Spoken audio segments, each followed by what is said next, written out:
안녕하세요. 키보드 리뷰 유튜버 승업입니다. 오늘은 에포메이커에서 출시한 자석축 게이밍 키보드 H75V2 제품을 소개해드리겠습니다. 이 제품은 자석축인데 블루투스와 2.4G 무선 연결이 가능하고 8K 폴링 레이트와 128K 스캔 레이트를 지원하며 래피드 트리거는 0.001mm 단위까지 세팅이 가능합니다. 현재 이 제품은 새롭게 TMR 버전도 출시되었는데 오늘 리뷰하는 제품은 H 버전인 점 참고해주세요. 자, 제품의 구성품은 이렇게 들어있습니다. 여분용 스위치를 4알이나 주네요. 그리고 여기에는 프린터 스크린샷 키랑 인서트 키가 이렇게 들어가 있는데요. 이거는 제 키보드 짬밥으로 미루어 봤을 때 지금 여기 있는 노브 키를 빼가지고 여기에 스위치를 끼워줄 수가 있는 것 같습니다. 자, 기본 레이아웃은 75% 배열인데 이 노브를 이런 식으로 약간 뜯어줘야 됩니다. 빠생! 자, 그냥 뜯으면은 이런 식으로 됩니다. 지금 보시면은 이 아래쪽이 살짝 이렇게 튀어나와 있잖아요. 그래서 방향도 확실하게 알 수가 있고요. 기본적으로 제공되는 스위치 4개 중에 이렇게 2개를 이런 식으로 끼워가지고 키캡을 끼워주면 짜잔, 이런 식으로 바꿔줄 수가 있습니다. 여기가 바뀐 거죠. 다시 돌릴 때는 키캡 리무버랑 스위치 리무버를 이용해서 제거를 해주고 이렇게 끼워주시면은 됩니다. 이 제품 색상은 총 2가지입니다. 블랙 컬러는 이렇게 검은색 케이블을 주고요. 화이트 컬러 같은 경우는 키캡이 지금 투명해가지고 안에 있는 스위치들이 다 비치잖아요. 근데 블랙은 아닌 줄 알았는데 아니었습니다. 이것도 약간 은은한 시스루예요. 근데 되게 좀 뭐랄까? 썬팅이 많이 된 차 유리 같은 그런 느낌? 네, 얘도 살짝 투명합니다. 예. 살짝 보이시죠? 그리고 키보드 디자인 이렇게 사이드에서부터 이런 식으로 약간 뭐 유리 같은 느낌 있거든요. 이렇게 오톨도톨한 게 쭉 지나가는데요. 이런 거는 LED를 켜면은 와우, 이런 식으로 빛이 들어오겠죠. LED를 켜니까 굉장히 좀 강렬한 느낌이 나옵니다. 이 얼음같이 보이는 테두리는 블랙 컬러에도 있는데요. 이것도 마찬가지로 빛이 이렇게 투과가 되고요. 정면 같은 경우는 화이트 컬러보다는 확실히 좀 얌전한 편이죠. 2개를 같이 놓고 보면 이런 느낌, 이런 느낌이 나와줍니다. 자, 이 제품이요, 설명드렸다시피 지금 2.4G 무선, 유선, 그리고 블루투스 무선 연결이 가능한데 블루투스 연결 시에는 홀 이펙트 센서는 작동하지 않습니다. 그냥 무선 블루투스 연결이 가능한 키보드가 되는 거고요. 키보드 바닥면 바로 이쪽에 있는 2.4G 무선 리시버를 연결해주면은 래피드 트리거 기능도 사용을 해줄 수가 있습니다. 무선도 되는 자석축 키보드는 또 그렇게 많지 않은데 에포메이커에서 또 이런 식으로 나와줬네요. 자석축 키보드니까 보강판은 좀 단단한 재질을 써줘야 되는데 이 제품은 FR4 보강판이 들어갔습니다. FR4 같은 경우는 약간 단단하기도 하면서 적당한 탄성도 가지고 있거든요.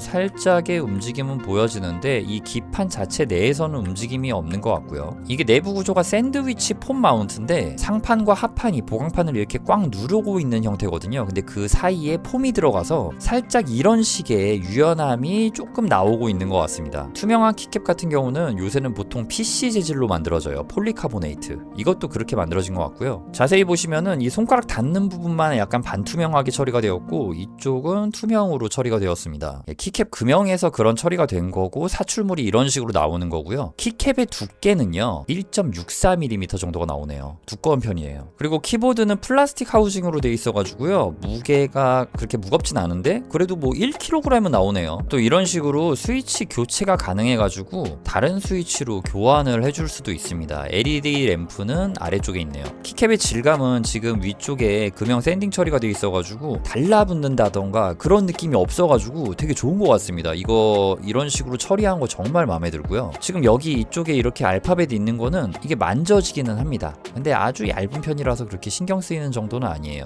블랙 컬러도 질감은 거의 같네요. 여기 들어간 스위치는 에포메이커의 크리미 제이드 H 스위치인데요. 일단 스테빌라이저 상태 체크를 해보자면은 완벽합니다. 요새는 진짜 에포메이커 키보드 너무 잘 만드는 것 같아요. 저는 너무너무 마음에 들고요. 정말 키보드 선택에 있어서 여러가지 선택지를 주는 굉장히 좀 고마운 브랜드라는 생각이 듭니다. 최근에 에포메이커 제품들이 이제 국내에 정식 출시를 하고 있는데 이 제품도 언젠가 또 들어오지 않을까요? 자, 그럼 이제 게이밍 키보드지만 타건 느낌은 어떤지 바로 체크해 보도록 하겠습니다.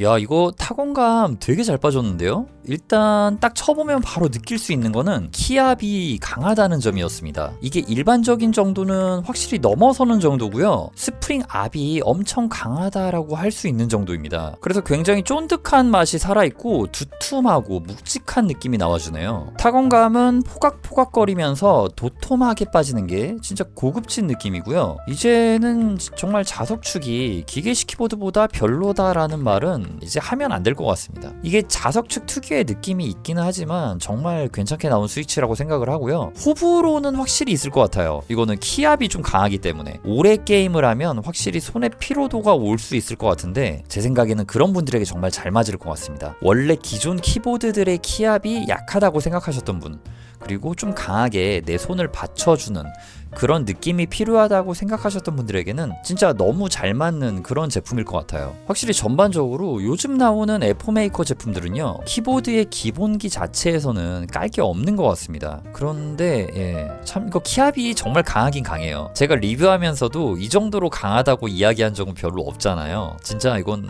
독거미 경해축보다 강하고요. 키압을 보면 바닥압이 55g 포스 맥스로 나오잖아요. 근데 제 실제 체감은 더 강한 느낌입니다. 아무튼 스위치의 특성은 전반적으로 깔끔하고 크리미하면서 맛있는 도각임, 포각임이 느껴지는 상당히 잘 만든 자석축이라는 생각이 들었습니다. 완성도가 있어요. 자, 이제는 소프트웨어 체크 한번 해볼게요. 보시면은 윈도우, 맥 이렇게 다운로드 버전도 있는데 웹 디바이스도 지원을 합니다. UI는 상당히 깔끔한 편이네요. 기본적인 키매핑 세팅 가능하고요.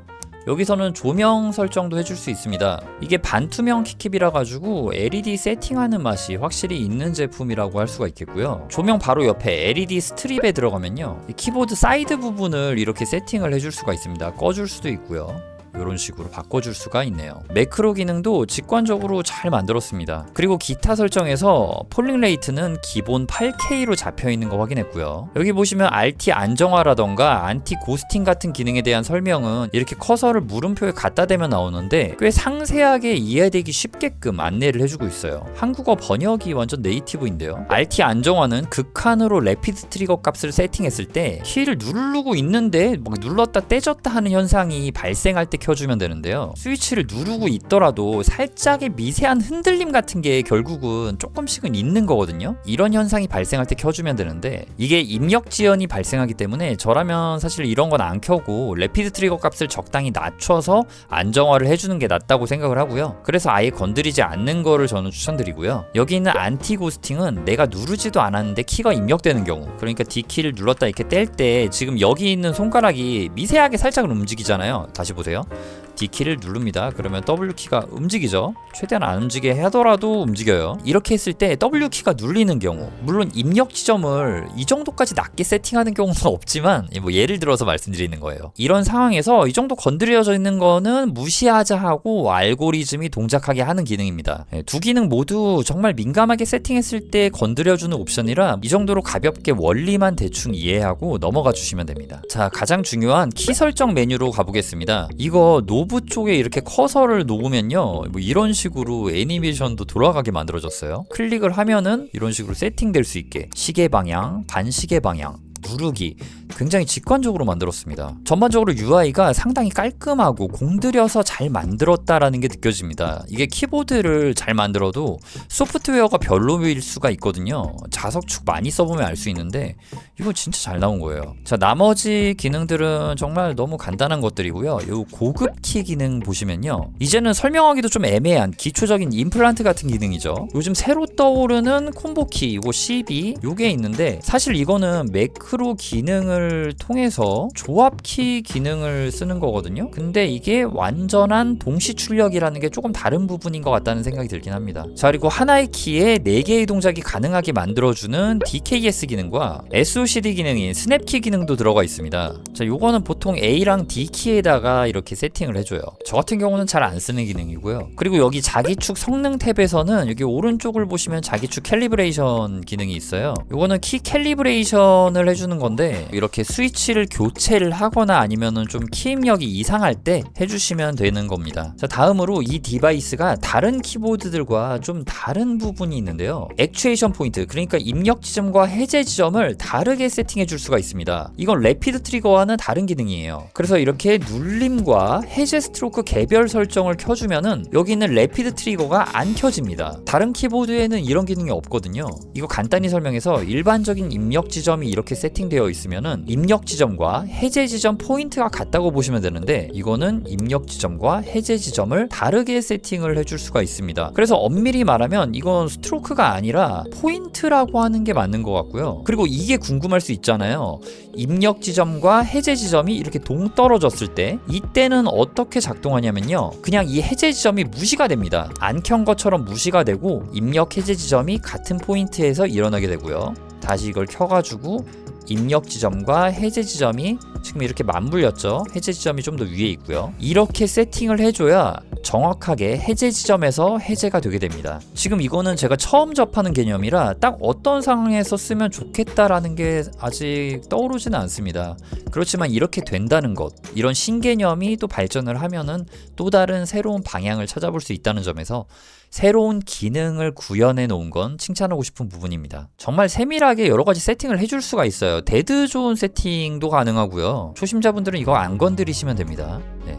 그리고 래피드 트리거, 이것도 이제 더 이상의 설명은 필요 없겠죠. 이만큼의 거리가 눌리면은 입력이고 이만큼 스위치가 떨어지면 릴리즈, 입력 해제가 된다는 거에서 포인트를 이렇게 건드려주는 개념이 아닌 스위치 스템의 이동 거리에 따라 입력과 해제가 일어나는 거라 이거는 다른 개념이라고 보시면 됩니다. 자, 그리고 래피드 트리거 최소 거리는 0.1인데요. 이거는 지금 보시면 이렇게 0.01 단위로 바꿔줄 수가 있습니다. 예, 제가 이렇게 올리는 거 보이시죠? 이렇게 방향키를 눌러서 세팅 가능하고요. 그러니까 0.01 단위로 이렇게 세팅을 해줄 수가 있네요. 그리고 0.1 정도면은 딱 래피드 트리거가 안정적으로 작동하는 거리라고 생각을 하는데요. F메이커 H75V2는 이런 식으로 최소 거리 기본 세팅을 해뒀습니다. 자, 그러면 실제 느낌은 어떨까요? 테스트할 때는 언제나 항상 만세 브레이킹으로 테스트를 하고 있고요.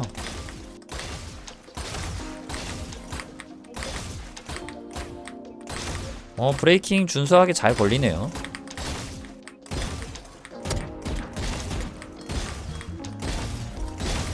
근데 이거 완전히 민첩하게 그 브레이킹이 걸리지 않는 느낌이 들어가지고요. 제가 세팅을 바꿨거든요. 지금 보시면은 뭐 나머지는 다 같은데 데드존을 조금 낮췄어요. 원래 한 이 정도까지 기본이 올라가져 있었단 말이에요. 제가 요거를 뭐 적당히 좀 이렇게 낮춰놨습니다. 완전 아래까지 낮추지 않고.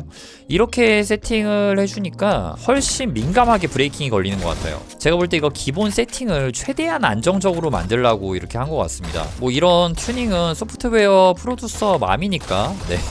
뭐 어쩔 수 없죠. 나쁘지 않다 정도로 제가 말씀드릴 수 있을 것 같습니다. 예, 결론적으로 하단 데드존 요거는 0.1에 두시면 될 것 같아요. 자, 그럼 제 리뷰가 여러분들의 구매 결정에 조금이라도 도움이 되길 바라며 오늘 영상은 여기서 마치도록 하겠습니다. 시청해주셔서 정말 감사합니다. 지금까지 키보드 리뷰 유튜버 승업이었습니다.